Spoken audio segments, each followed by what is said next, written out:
Shalom, di nama Tuhan saya bersyukur saudara tidak luntur kena hujan ya. Walaupun hujan lebat, tapi saudara tetap beribadah kepada Tuhan, itu anugerah dari Tuhan. Nah, petang hari ini kita akan belajar firman Tuhan dengan satu judul yaitu hidup ini penuh dengan pilihan. Ya, hidup ini penuh dengan pilihan. Hidup ini memang penuh dengan pilihan-pilihan yang harus kita hadapi dan kita pilih. Mau makan saja kita harus memilih, mau makan apa ya?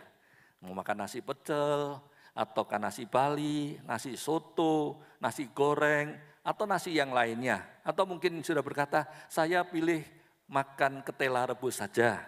Nah, atau mungkin yang lain berkata, saya pilih berpuasa. Mungkin ada juga yang berkata, saya nggak mau milih apa-apa. Dah terserah kepada mama yang menentukan masakannya. Nanti saya nurut, saya manut. Nah, perhatikan, itu pun sebenarnya kita juga sudah memilih. Memilih untuk menurut kepada pilihan mama. Betul kan? Nah, mau sekolah juga pilih. Mau sekolah di mana ya?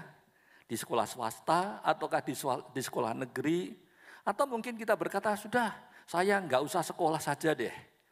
Nah, bukankah itu juga merupakan pilihan? Kita sudah memilih untuk tidak bersekolah, mau cari jodoh.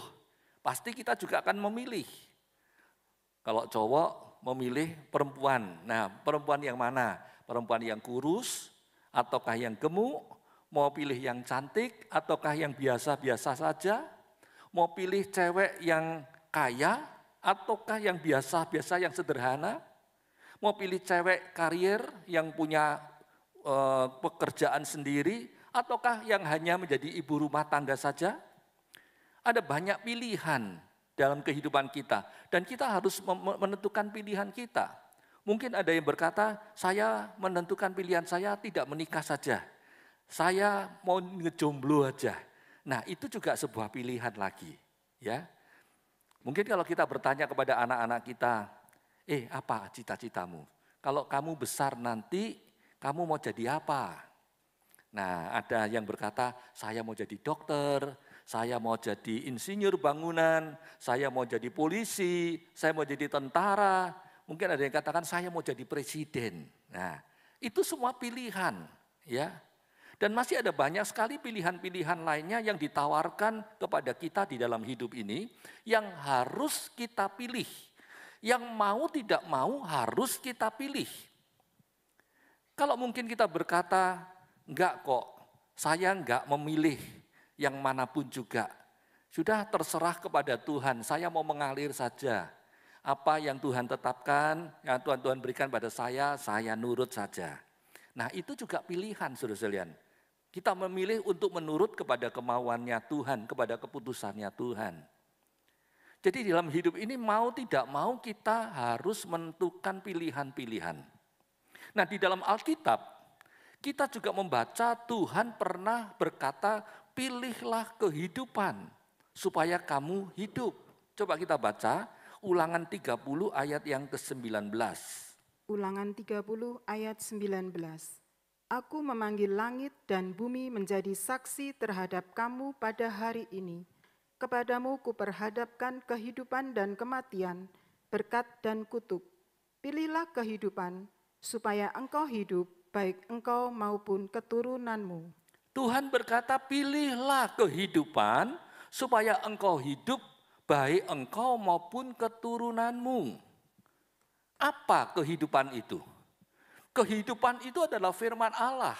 Coba baca Yohanes 1 ayat 1 sampai dengan ayat yang keempat. Yohanes 1 ayat 1 sampai dengan 4. Pada mulanya adalah firman. Firman itu bersama-sama dengan Allah, dan firman itu adalah Allah. Ia pada mulanya bersama-sama dengan Allah. Segala sesuatu dijadikan oleh Dia, dan tanpa Dia tidak ada suatu pun yang telah jadi dari segala yang telah dijadikan.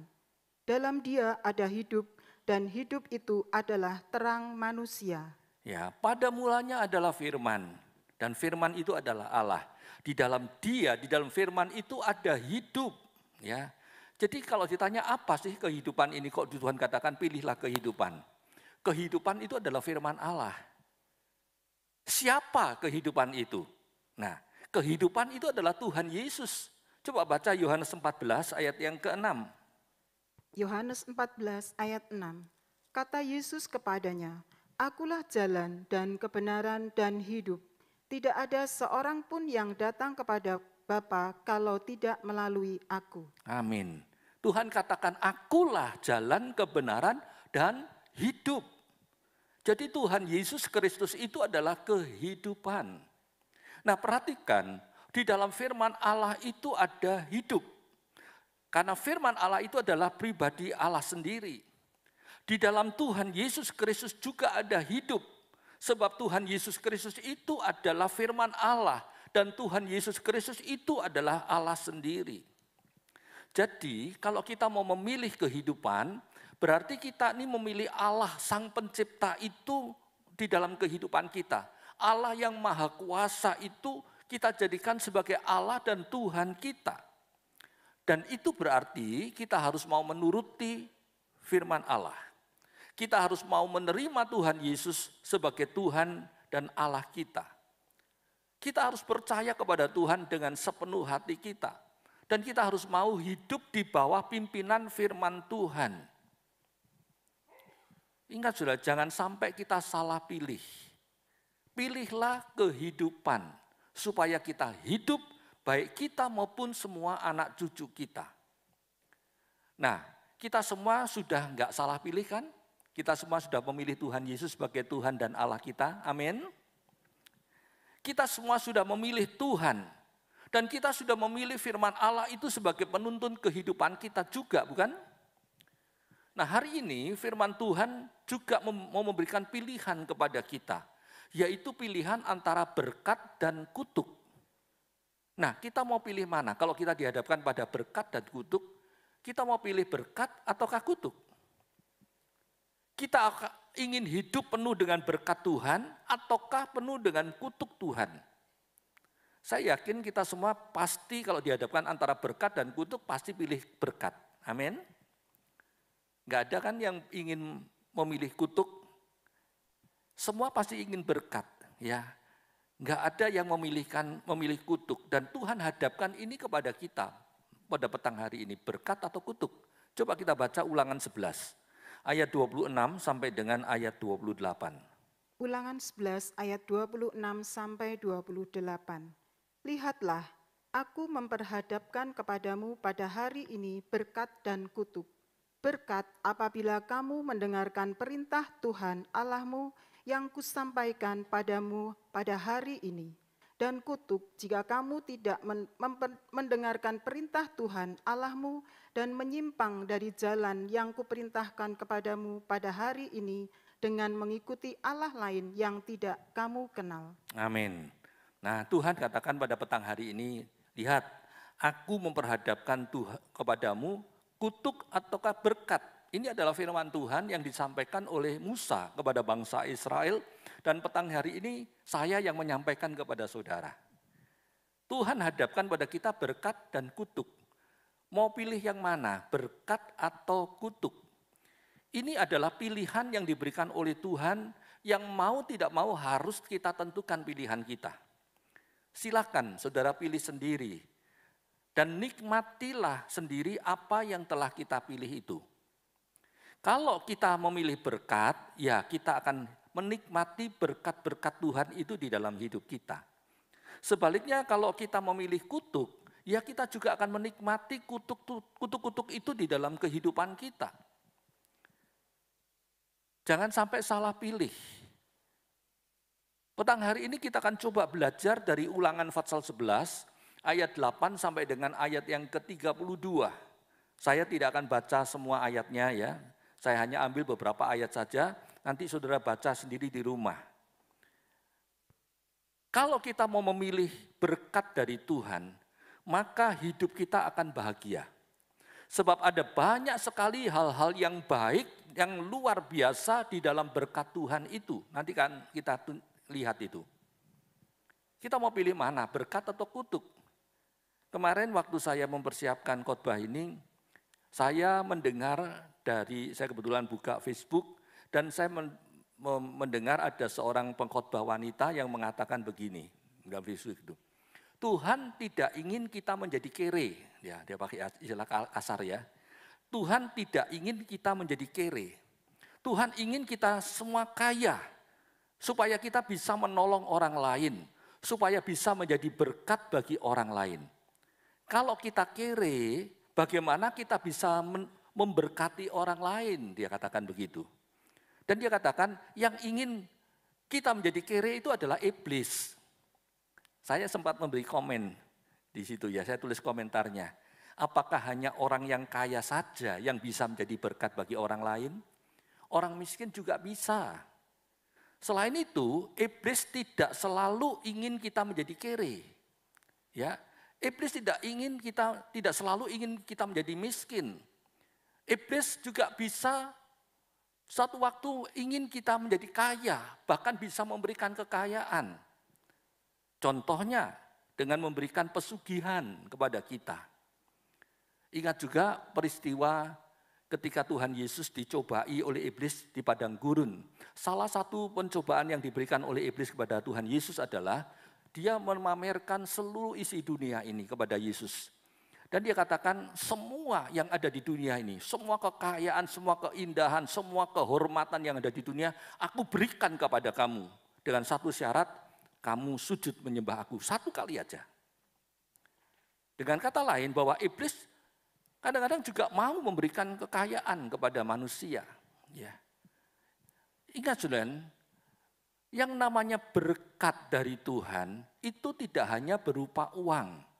Tidak hanya berupa harta kekayaan saja. Ada banyak sekali hal-hal yang luar biasa di dalam berkat Tuhan itu. Kalau saudara nanti baca Ulangan Fatsal yang ke-11 ayat 8 sampai ayat 32 itu dengan teliti, di situ kita akan bisa menemukan ada banyak sekali hal-hal yang luar biasa di dalam berkat Tuhan. Antara lain, ada kekuatan untuk bisa memasuki dan menduduki negeri yang dijanjikan Tuhan. Jadi Tuhan memberikan kemampuan untuk kita bisa menduduki daerah yang Tuhan berikan pada kita, kehidupan yang Tuhan berikan pada kita. Ada umur panjang untuk bisa menikmati susu dan madu di tempat kediaman kita. Ada kehidupan yang subur, ada keberhasilan tanpa perlu bersusah payah. Ada kehidupan yang indah, yang menyenangkan, yang penuh dengan gunung-gunung, yang penuh dengan lembah-lembah yang hijau, yang limpah dengan hujan dari Tuhan. Ada pemeliharaan dan penjagaan Tuhan di dalam hidup kita. Dan masih ada banyak yang lainnya lagi yang terdapat di dalam berkat Tuhan itu. Nanti coba sudah baca Ulangan 11 ayat yang ke-8 sampai ayat 32 itu dengan teliti. Dan sudah simak nanti.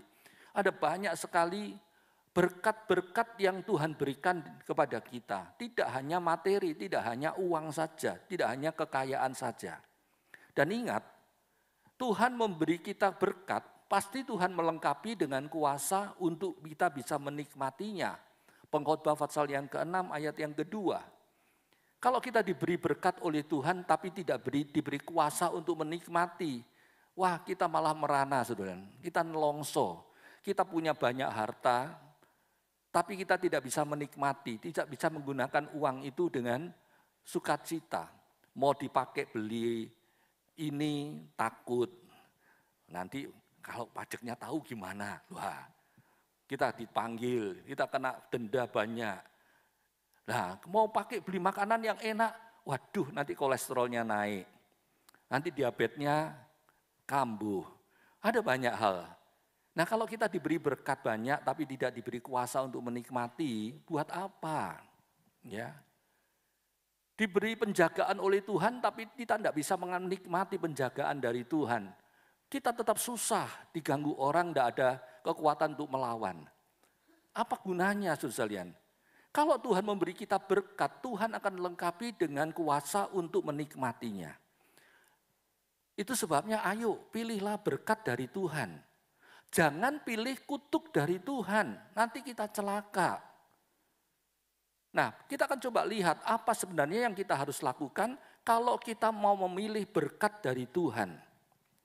Yang harus kita lakukan kalau kita ingin memilih berkat dari Tuhan, yang pertama kali adalah kita harus selalu berpegang pada seluruh perintah Tuhan. Kita harus selalu berpegang pada perintah Tuhan, pada seluruh perintah Tuhan. Coba kita baca Ulangan pasal yang ke-11 ini, ayat yang ke-8. Ulangan 11 ayat 8. Jadi kamu harus berpegang pada seluruh perintah yang kusampaikan kepadamu pada hari ini, supaya kamu kuat untuk memasuki serta menduduki negeri kemana kamu pergi mendudukinya. Amin. Tuhan katakan kamu harus berpegang pada seluruh perintah yang kusampaikan kepadamu pada hari ini. Perintah itu adalah firman Tuhan.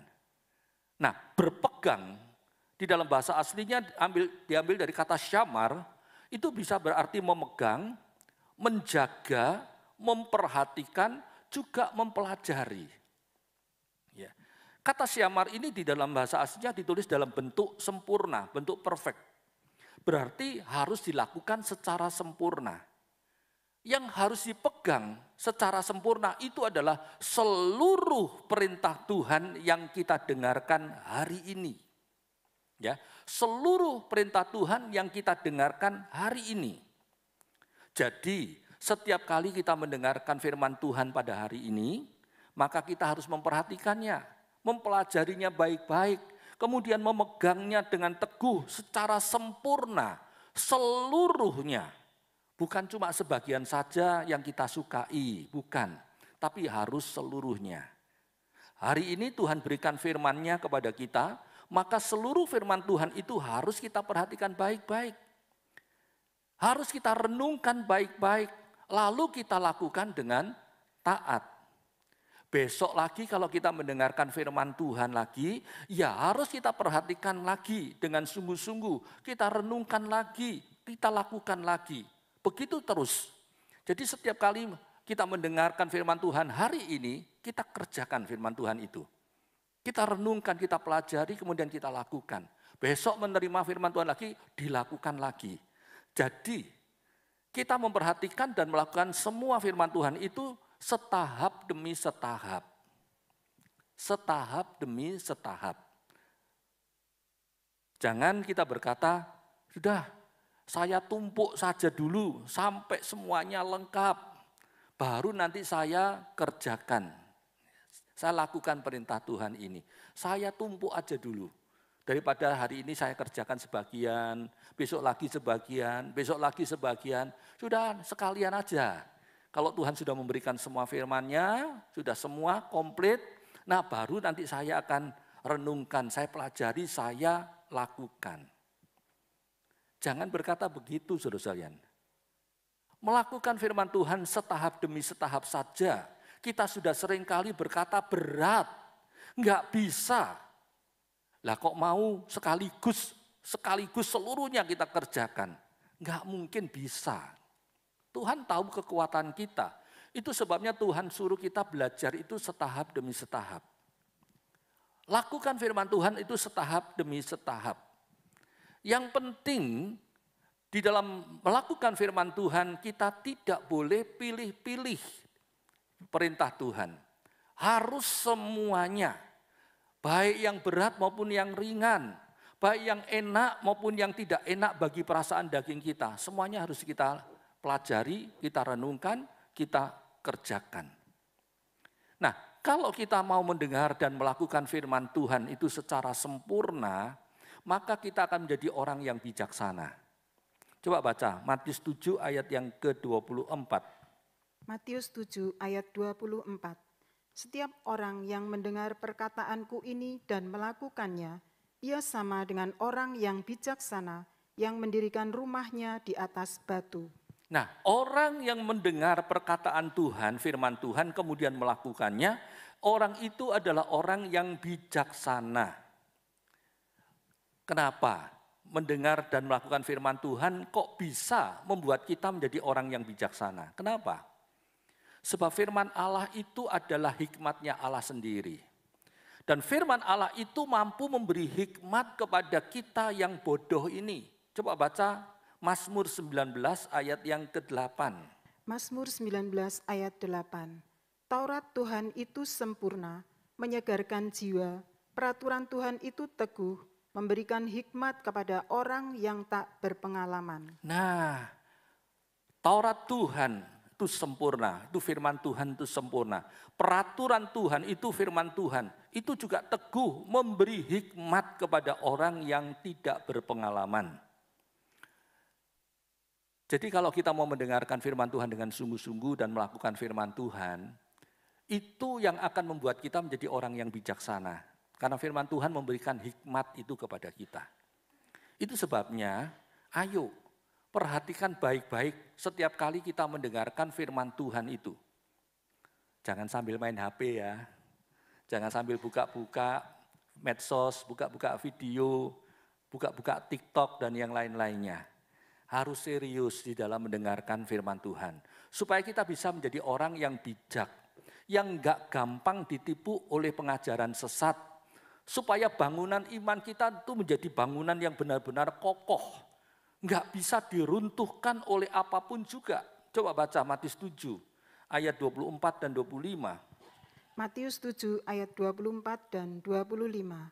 Setiap orang yang mendengar perkataanku ini dan melakukannya, ia sama dengan orang yang bijaksana yang mendirikan rumahnya di atas batu. Kemudian turunlah hujan dan datanglah banjir. Lalu angin melanda rumah itu, tetapi rumah itu tidak rubuh sebab didirikan di atas batu. Nah, lihat saudara, orang yang mau mendengar firman Tuhan dengan sungguh-sungguh kemudian melakukannya, orang itu bijaksana. Digambarkan di sini seperti orang yang mendirikan rumah di atas batu. Ya. Jadi punya pendirian yang kuat, punya bangunan iman yang kokoh, yang enggak bisa diruntuhkan oleh apapun juga. Sekalipun dalam hidup ini ada angin badai yang sangat kencang yang menempuh kehidupan kita. Ada hujan yang sangat lebat bagaikan dicurahkan dari langit. Bahkan mungkin juga disertai dengan hujan es yang besar. Dan sekalipun ada banjir bandang yang sangat kuat melanda kehidupan kita. Namun kita akan tetap kuat menghadapi semuanya itu. Sebab kekuatan dari Tuhan, kekuatan dari firman Tuhan, itu yang membuat kita kuat, yang akan membuat kita jadi kokoh. Itu sebabnya kalau mendengarkan firman Tuhan harus serius. Pelajari dengan sungguh-sungguh, renungkan dengan sungguh-sungguh, kemudian kerjakanlah, lakukan apa yang menjadi perintah Tuhan. Itu membuat kita menjadi orang yang bijaksana. Dan itu akan mendatangkan berkat-berkat Tuhan dalam kehidupan kita. Sehingga kita bisa menikmati berkat-berkat Tuhan itu. Itu sebabnya kalau kita ingin menikmati, memilih berkat, lakukan ini firman Tuhan. Yang pertama ini, pegang teguh firman Tuhan dalam kehidupan kita. Ingat, jangan remehkan firman Tuhan. Walaupun mungkin firman Tuhan itu yang menyampaikan teman kita sendiri. Mungkin yang kita orang yang menyampaikan firman Tuhan kita anggap lebih rendah dari kita. Oke, yang menyampaikannya manusia mungkin boleh lebih rendah dari kita, tapi firman Tuhan tetap firman Tuhan. Dan firman Tuhan itu adalah pribadi Allah sendiri. Itu sebabnya enggak boleh diremehkan, ya. Harus kita hargai. Yang kedua yang harus kita lakukan, kita harus selalu mengasihi Tuhan. Harus selalu mengasihi Tuhan. Kita kembali ke kitab Ulangan pasal 11 ayat yang ke-13. Ulangan 11 ayat 13. Jika kamu dengan sungguh-sungguh mendengarkan perintah yang kusampaikan kepadamu pada hari ini, sehingga kamu mengasihi Tuhan Allahmu dan beribadah kepadanya dengan segenap hatimu dan dengan segenap jiwamu. Nah, di sini katakan kamu harus mengasihi Tuhan Allahmu dan beribadah kepadanya dengan segenap hatimu dan dengan segenap jiwamu. Kalau kita ingin menikmati berkat yang dijanjikan oleh Tuhan, maka kita harus benar-benar mengasihi Tuhan. Mengasihi Tuhan itu bukan cuma di bibir saja loh ya. Bukan cuma sekedar kita menyanyikan lagu-lagu cinta kepada Tuhan. Misalkan lagu apa ya? Saya cinta Tuhan Yesus, Yesus juru selamatku, dengan segenap hati jiwa, saya cinta Tuhanku. Saya cinta Tuhanku, amin, amin. Nah, itu ya. Saya cinta Tuhanku, amin, amin. Saya cinta Tuhanku, saya cinta Tuhanku, saya cinta Juru Selamat, Yesus cintaku juga. Bukan cuma sekedar kita nyanyikan lagu cinta kepada Tuhan sebagai ungkapan cinta kita pada Tuhan. Bukan hanya itu, saudara sekalian. Juga bukan kita terus kemudian mencoba membuat puisi cinta untuk Tuhan. Ya. Saat aku duduk termenung di malam hari yang kelabu, suara jengkerik mengalun sendu, membuat hatiku terasa pilu. Aku teringat akan Yesus kekasihku. Rasa rindu menyeruak kalbu, ingin ku segera bertemu, memelukmu dengan sepenuh rindu. Waduh, mungkin kita membuat puisi cinta kepada Tuhan. Nggak cukup hanya itu, saudara sekalian. Ya, bukan cuma sekedar mengucapkan dengan kata-kata juga, Tuhan, saya benar-benar cinta mati loh kepada Tuhan. Benar, ya, saya cinta mati kepada Engkau, Tuhan. Mengasihi Tuhan itu harus dibuktikan dengan tindakan yang nyata. Dan firman Allah katakan, mengasihi Tuhan itu harus dibuktikan dengan beribadah kepada Tuhan dengan segenap hati, dengan segenap jiwa kita. Beribadah diambil dari kata abad, itu artinya bekerja atau melayani. Kalau saya coba bandingkan dengan terjemahan-terjemahan yang lain, ada beberapa terjemahan ya dalam bahasa Inggris, ada yang pakai kata worshiping, menyembah. Di dalam terjemahan lama dikatakan berbuat bakti. Artinya membaktikan diri kepada Tuhan, menghambakan diri kepada Tuhan, menggunakan segenap tenaga untuk berbakti kepada Tuhan. Dalam terjemahan bahasa Jawa pakai kata ngabektiyo marang panjenengane kanthi mantep. Berbaktilah kepada Tuhan dengan mantap. Itu yang harus kita lakukan. Itu sebabnya kalau kita beribadah di gereja, harus dengan kerendahan hati seorang hamba yang selalu siap untuk melayani Tuhan. Kalau kita melayani Tuhan, ya kita juga harus menggunakan seluruh tenaga kita untuk melakukan pelayanan tersebut, supaya hasilnya benar-benar menyenangkan hati Tuhan. Kalau kita menyembah kepada Tuhan, sembahlah Tuhan dengan seluruh konsentrasi kita. Dengan sepenuh konsentrasi, supaya pikiran kita tidak melayang ke sana kemari ya di saat kita menyembah kepada Tuhan. Pokoknya kalau kita mengasihi Tuhan, kita harus melakukannya dengan sepenuh hati. Kalau kita benar mengasihi Tuhan, kita enggak akan segan-segan menghambakan diri kepada Tuhan. Apapun yang Tuhan perintahkan, pasti kita akan lakukan dengan segera, dengan penuh sukacita. Bahkan kalau kita mengasihi Tuhan, kita juga tidak akan segan-segan untuk berkorban apapun juga bagi Tuhan. Sebab kasih itu rela berkorban. Kalau kita benar-benar mengasihi Tuhan, kita tidak akan tanggung-tanggung melakukan apa yang menjadi kehendak Tuhan. Dan di dalam mengasihi Tuhan memang tidak boleh setengah-setengah. Harus mengasihi Tuhan secara total, itu adalah perintah Tuhan. Coba baca Markus 12 ayat yang ke-30. Markus 12 ayat 30. Kasihilah Tuhan Allahmu dengan segenap hatimu dan dengan segenap jiwamu dan dengan segenap akal budimu dan dengan segenap kekuatanmu. Nah, kasihi Tuhan itu dengan total. Dengan segenap hatimu, dengan segenap jiwamu, dengan segenap akal budimu, dengan segenap kekuatanmu. Jadi dalam mengasihi Tuhan enggak boleh setengah-setengah. Kalau kita ingin diberkati oleh Tuhan, memilih berkat itu dalam kehidupan kita, syaratnya kita harus mengasihi Tuhan secara total. Dengan seluruh kehidupan kita, bahkan dengan apapun juga yang ada pada diri kita. Termasuk dengan dompet kita, dengan tenaga kita, dengan perasaan kita, dengan waktu kita. Ya apapun lah yang ada dalam kehidupan kita pakai untuk mengasihi Tuhan. Kalau kita lakukan itu, maka Tuhan akan memberkati kita, akan memberikan berkat-Nya kepada kita dengan limpah, sehingga kita bisa menjadi berkat bagi orang lain juga.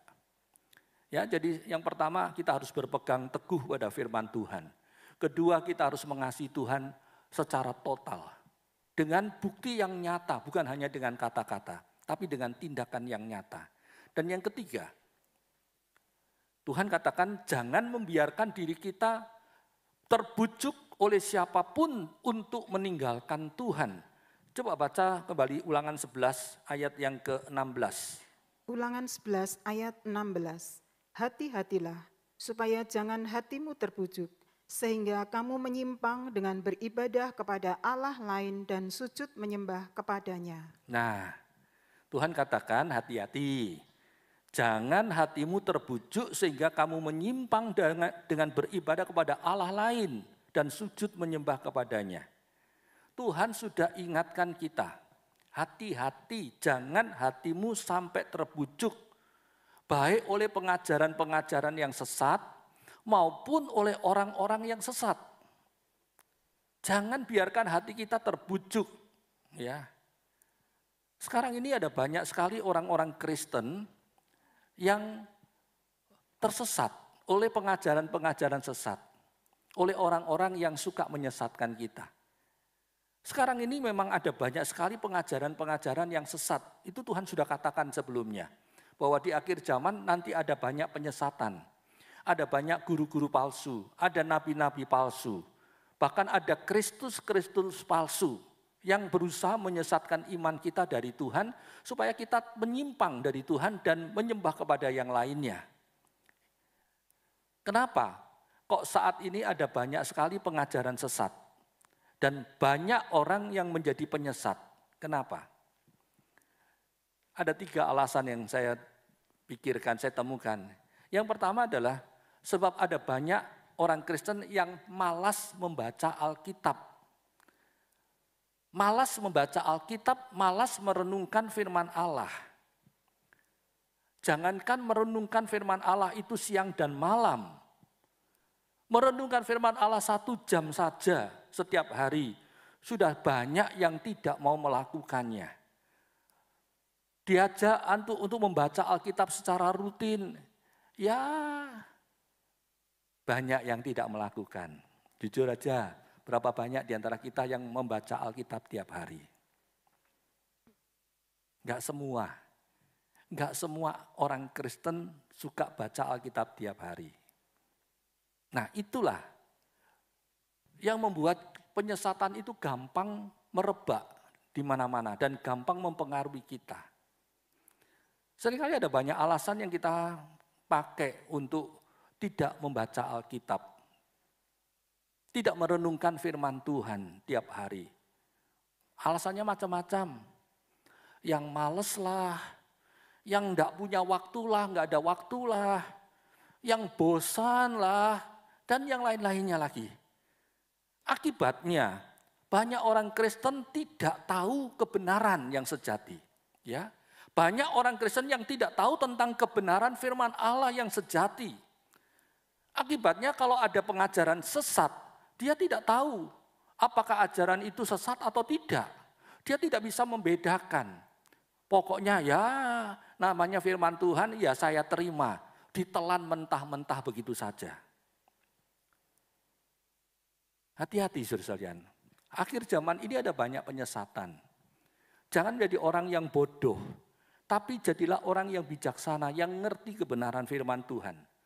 Firman Allah sudah mengingatkan. Orang yang bodoh itu akan celaka, bahkan akan mati. Coba baca ayatnya, Amsal 10 ayat yang ke-21. Amsal 10 ayat 21. Bibir orang benar menggembalakan banyak orang, tetapi orang bodoh mati karena kurang akal budi. Nah, orang bodoh itu nanti mati karena kurang akal budi. Dalam terjemahan yang lain, ya saya tuliskan di situ, ayat ini katakan begini, perkataan orang yang baik merupakan berkat bagi banyak orang. Kebodohan orang bodoh membunuh dirinya sendiri. Kebodohan orang bodoh itu membunuh dirinya sendiri. Nah, karena orang sudah malas membaca Alkitab jadi bodoh, tidak ngerti kebenaran. Makanya pengajaran sesat, wah sekarang ini banyak sekali, macam-macam bentuknya. Ya. Dan kalau kita bodoh, kita nggak ngerti. Akhirnya kita ikut dalam pengajaran itu, terbujuk dengan ajaran itu untuk meninggalkan kebenaran yang sejati, meninggalkan Tuhan, menyembah kepada yang lainnya. Mungkin kita masih ke gereja, mungkin kita masih berdoa, tetapi hati kita sudah menyimpang dari Tuhan. Dan itu akan membuat kita tidak bisa menerima berkatnya Tuhan. Ya. Jadi perhatikan, penyesatan itu muncul karena banyak orang Kristen bodoh. Tidak mengerti kebenaran firman Allah, malas baca Alkitab. Alasan yang kedua, kenapa penyesatan itu banyak muncul? Sebab saat ini banyak orang Kristen yang lebih menyukai ajaran dongeng-dongeng nenek-nenek tua dan ajaran-ajaran yang masuk akal. Ya, saya ulangi. Saat ini banyak orang Kristen yang lebih menyukai ajaran dongeng-dongeng nenek-nenek tua dan ajaran-ajaran yang masuk akal. Apa ajaran dongeng-dongeng nenek-nenek tua itu? Itu adalah ajaran yang hanya bersifat dongeng-dongeng atau bersifat kesaksian-kesaksian. Kesaksian tentang pertobatan seseorang, ya, khususnya orang-orang yang tadinya merupakan tokoh dari agama yang lain, atau dukun yang terkenal kemudian bertobat, atau mungkin kesaksian dari artis yang kondang dan yang lain-lainnya. Wah, orang senang mendengarkan kesaksian seperti itu. Atau mungkin dongeng-dongeng yang lain tentang seseorang yang keluar masuk surga dan neraka. Yang kebenarannya tidak bisa kita pastikan sama sekali. Asik ya, hebat ya. Kalau bisa naik turun surga, naik turun neraka berkali-kali. Hebat kan? Dan banyak orang senang mendengarkan kata-kata atau kesaksian-kesaksian seperti itu. Itu semua termasuk dongeng-dongeng dari nenek-nenek tua.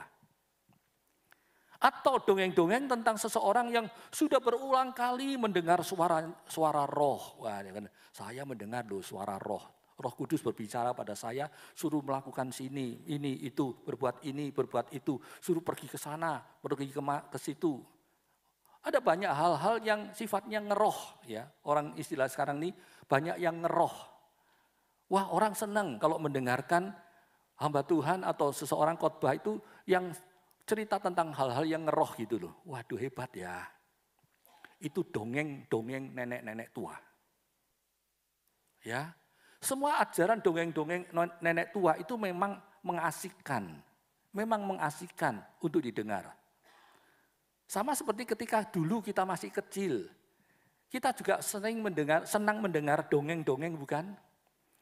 Saya senang mendengar kalau oma saya datang ke Madiun atau saya pergi ke Surabaya, waktu itu oma saya di Surabaya. Setiap mau tidur, oma saya selalu cerita dongeng.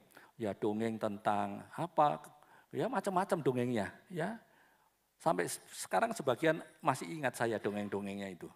Senang mendengarkan dongeng-dongeng itu. Ingat Julian, dongeng itu bukan firman Tuhan.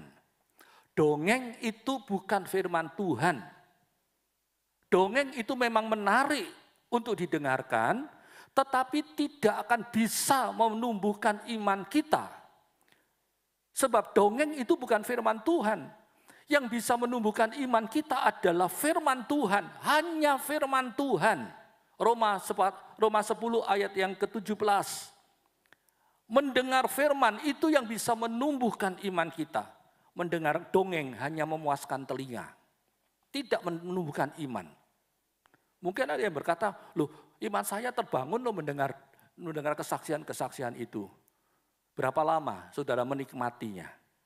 Sebentar akan hilang. Karena itu tidak membangun dengan sungguh-sungguh. Yang bisa menumbuhkan iman itu hanya firman Tuhan. Tidak mungkin salah Tuhan ngomong ini. Itu sebabnya banyak orang sekarang suka mendengar dongeng-dongeng ini. Sehingga gampang dipengaruhi oleh pengajaran yang sesat. Juga ajaran-ajaran yang masuk akal. Ini ajaran-ajaran yang berupa motivasi-motivasi. sekarang ini ada banyak pengajaran semacam itu yang bersifat motivasi. Dan ini lebih disukai oleh banyak orang daripada pengajaran yang alkitabiah.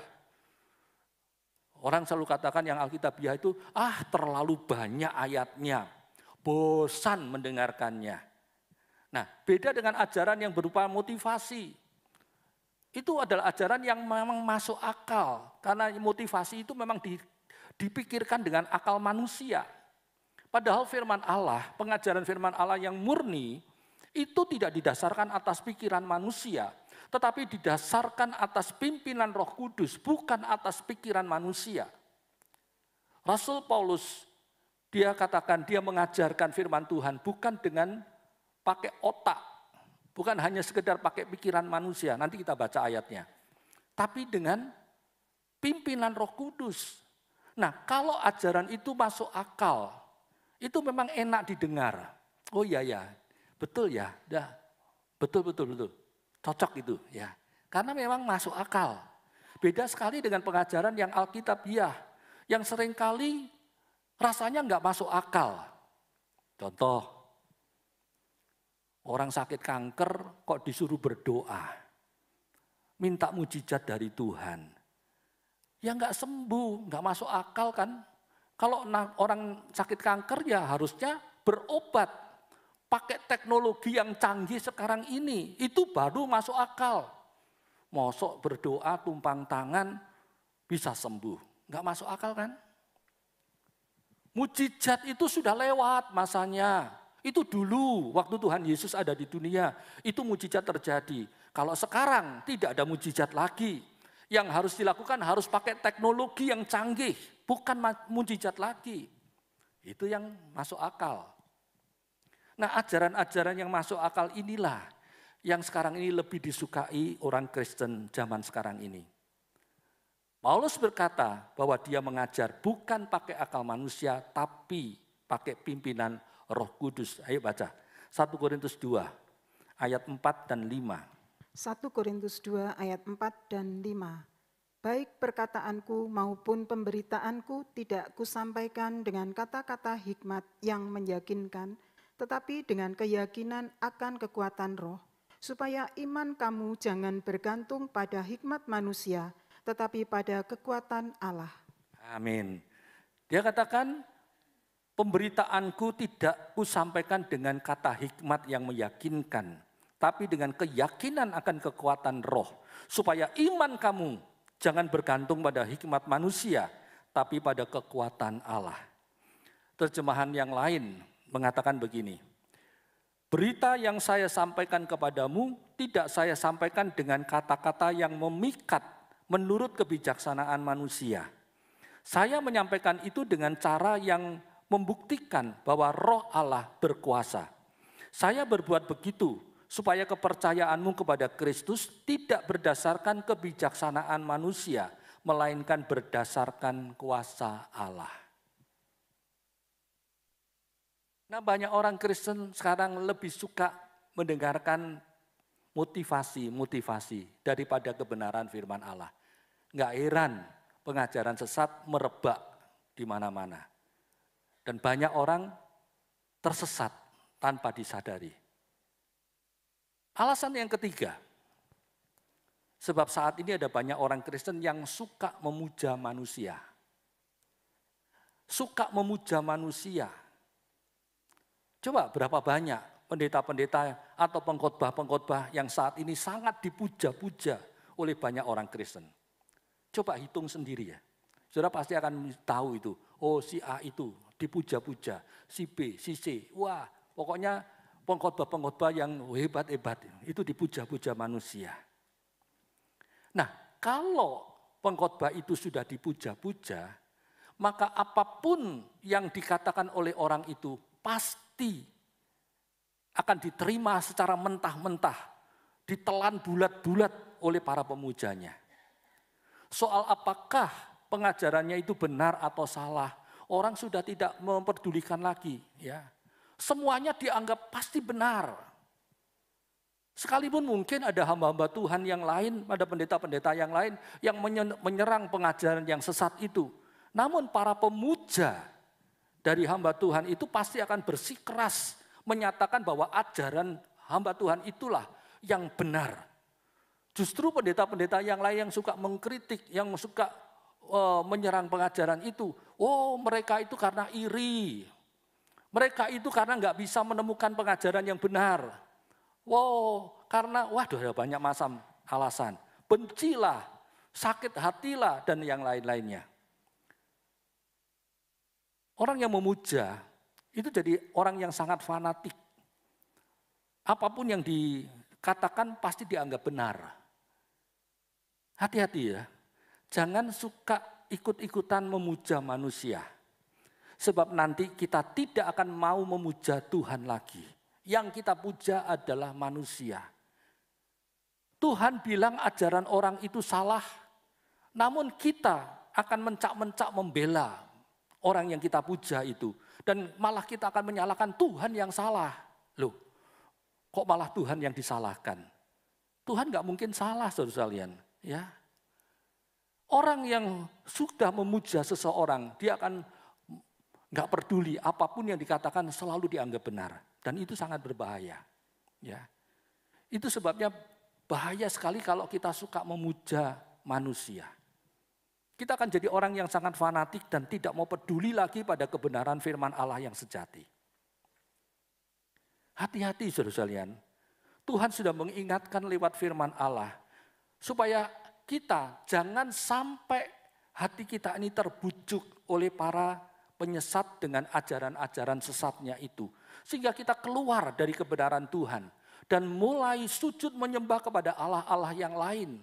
Bukan kepada Tuhan lagi. Mulai sujud menyembah kepada manusia-manusia, bukan kepada Allah. Kalau sampai kita terbujuk dan mulai menyimpang, meninggalkan Tuhan, maka bukan berkat yang akan kita terima dari Tuhan. Tapi justru sebaliknya, murka Tuhan yang akan jatuh dalam kehidupan kita. Dan kita akan dihabisi oleh Tuhan. Coba baca, Ulangan 11, ayat 16 dan 17. Ulangan 11 ayat 16 dan 17. Hati-hatilah supaya jangan hatimu terbujuk, sehingga kamu menyimpang dengan beribadah kepada Allah lain dan sujud menyembah kepadanya. Jika demikian, maka akan bangkitlah murka Tuhan terhadap kamu dan ia akan menutup langit sehingga tidak ada hujan dan tanah tidak mengeluarkan hasil. Lalu kamu lenyap dengan cepat dari negeri yang baik yang diberikan Tuhan kepadamu. Nah, perhatikan. Ayat yang ke-17 katakan, ya, ayat yang ke-16 katakan kalau kita menyimpang beribadah pada Allah lain, sujud menyembah pada Allah lain, maka akan bangkitlah murka Tuhan terhadap kamu. Dan kamu akan lenyap dengan cepat dari negeri yang baik yang diberikan Tuhan kepadamu. Bukan berkat, tapi murka Tuhan yang akan menghabiskan kita. Itu sebabnya kalau kita ingin bisa menikmati berkat dari Tuhan, jangan biarkan hati kita terbujuk oleh ajaran-ajaran yang sesat itu, sehingga kita menjadi lawannya Tuhan. Ingat, tidak ada orang yang berani melawan Tuhan, yang berani memusuhi Tuhan, yang akan tetap selamat. Pasti binasa kekal. Itu sebabnya kalau ada yang hari ini mungkin sudah menjadi lawannya Tuhan, ayo cepat bertobat minta ampun kepada Tuhan. Kembalilah hidup di dalam kebenaran firman Allah yang sejati, yang murni. Jangan biarkan lagi hati kita terbujuk dengan pengajaran-pengajaran yang lain yang membuat kita meninggalkan Tuhan. Dan yang terakhir, yang keempat, kalau kita ingin menikmati berkat Tuhan, kita harus mengajarkan firman Allah yang benar kepada anak cucu kita. Coba baca Ulangan 11 ayat 18 sampai 21. Ulangan 11 ayat 18 sampai dengan 21. Tetapi kamu harus menaruh perkataanku ini dalam hatimu dan dalam jiwamu. Kamu harus mengikatkannya sebagai tanda pada tanganmu dan haruslah ia menjadi lambang di dahimu.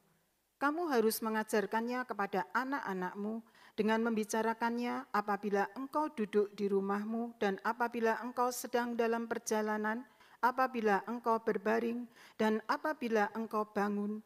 Engkau harus menuliskannya pada tiang pintu rumahmu dan pada pintu gerbangmu, supaya panjang umurmu dan umur anak-anakmu di tanah yang dijanjikan Tuhan dengan sumpah kepada nenek moyangmu untuk memberikannya kepada mereka selama ada langit di atas bumi. Amin.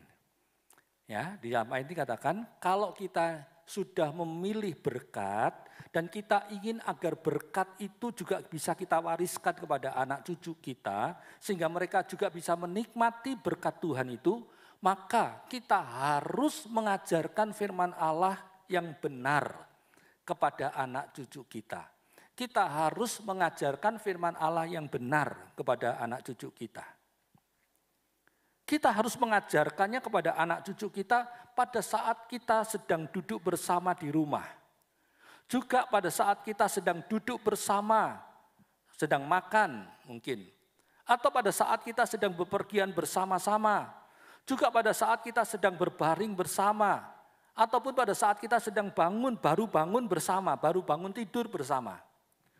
Pokoknya kita harus menggunakan semua kesempatan yang ada untuk mengajarkan kebenaran firman Allah itu kepada anak cucu kita.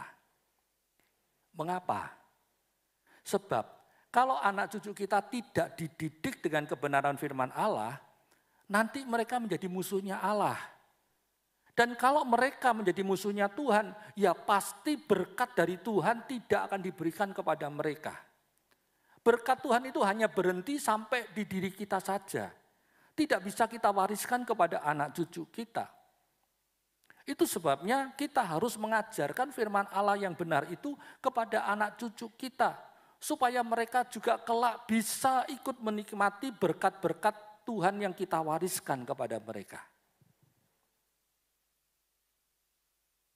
Dan supaya kita bisa mengajarkan dengan benar, bisa menjadi pengajar firman Allah yang baik, yang benar, maka kita sendiri juga harus mengerti firman Allah itu dengan baik dan benar. Itu sebabnya di dalam ayat 18 Tuhan katakan, kamu harus menaruh perkataan firman Tuhan itu di dalam hatimu, di dalam jiwamu, kamu harus mengikatkan firman Tuhan itu di tanganmu dan di dahimu. Apa artinya? Artinya kita sendiri sebagai pengajar firman Allah yang akan mengajarkan firman Tuhan, kita ini harus mengerti firman Allah dengan benar. Ya, harus mengerti firman Allah dengan benar. Ini bicara tentang soal jiwa tadi, ya. Dengan jiwa kita. Kemudian kita harus menyimpan firman Allah itu di hati kita. Ini soal hati. Kemudian kita harus selalu mengingat-ingat firman Allah itu. Ini soal dahi, soal pikiran, soal otak kita. Dan kita harus selalu melakukan firman Allah itu di dalam setiap tindakan dan perbuatan kita. Ini bicara soal tangan. Makanya Tuhan katakan firman Tuhan harus ditaruh di dahi, di tangan, di hati, di jiwa. Kalau kita mau menjadi pengajar firman Allah yang benar untuk anak cucu kita sendiri harus sudah ngerti firman Tuhan dengan benar dan selalu ingat-ingat firman Allah, selalu simpan firman Allah, selalu melakukan firman Allah dalam kehidupan kita. Dengan kata lain, kita sendiri harus menjadi muridnya Tuhan yang baik, yang mau selalu belajar firman Allah dan melakukannya dalam kehidupan kita sehari-hari. Barulah nanti kita bisa mengajarkannya kepada anak cucu kita. Dan kita bisa mewariskan berkat Tuhan itu kepada mereka. Mereka bisa menikmati berkat-berkat dari Tuhan. Nah, itulah firman Tuhan yang ajarkan pada kita. Hari ini Tuhan memberikan pilihan pada kita. Pilih berkat ataukah pilih kutuk. Mau pilih kehidupan ataukah kematian. Ingat, di dalam hidup ini penuh dengan pilihan-pilihan. Kita tidak bisa tidak memilih. Ya, kita tidak bisa tidak memilih. Sebab kalau kita memilih untuk tidak memilih, berarti kita sudah memilih juga. Ya. Jadi kalau kita katakan saya nggak pilih, itu sebenarnya kita sudah memilih untuk tidak memilih. Jadi apapun yang kita hadapi harus ada pilihan. Dan Firman Tuhan hari ini memberikan pilihan kepada kita. Pilih berkat ataukah kutuk. Mau pilih kehidupan ataukah kebinasaan. Pilihan itu ada di tangan kita masing-masing. Kita yang harus menentukan pilihan itu. Dan kitalah nanti yang akan menikmati apa yang kita pilih itu. Kalau kita pilih berkat, ayo lakukan apa yang diajarkan oleh firman Tuhan hari ini.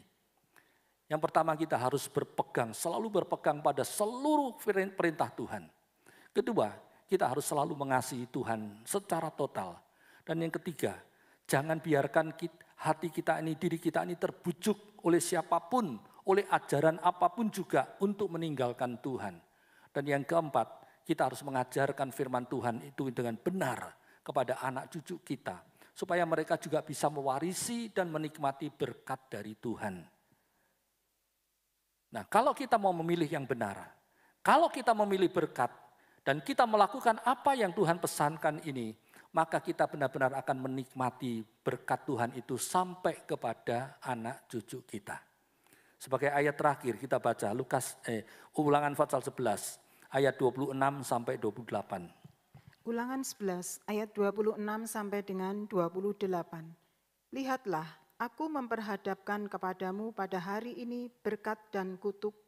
Berkat apabila kamu mendengarkan perintah Tuhan Allahmu yang kusampaikan kepadamu pada hari ini, dan kutuk jika kamu tidak mendengarkan perintah Tuhan Allahmu dan menyimpang dari jalan yang kuperintahkan kepadamu pada hari ini dengan mengikuti Allah lain yang tidak kamu kenal. Amin. Ya, Tuhan katakan Tuhan menghadapkan pada kita pilihan berkat atau kutuk. Berkat kalau kita mendengarkan perintah Tuhan dan melakukannya. Kutuk kalau kita ini menolak perintah Tuhan. Hanya mendengar kemudian melupakan perintah Tuhan, kemudian kita menyimpang dari Tuhan. Pilihan ada di tangan kita. Jangan sampai salah pilih. Ayo pilihlah berkat saja. Mau? Enggak mau? Saya yakin semua mau pilih berkat. Amin. Mari kita mau berdiri bersama-sama. Kita nyanyikan pujian, mulialah namamu Tuhan. Berkat-Mu atasku melimpah. Mulialah namamu Tuhan. Engkau layak terima pujian yang tertinggi.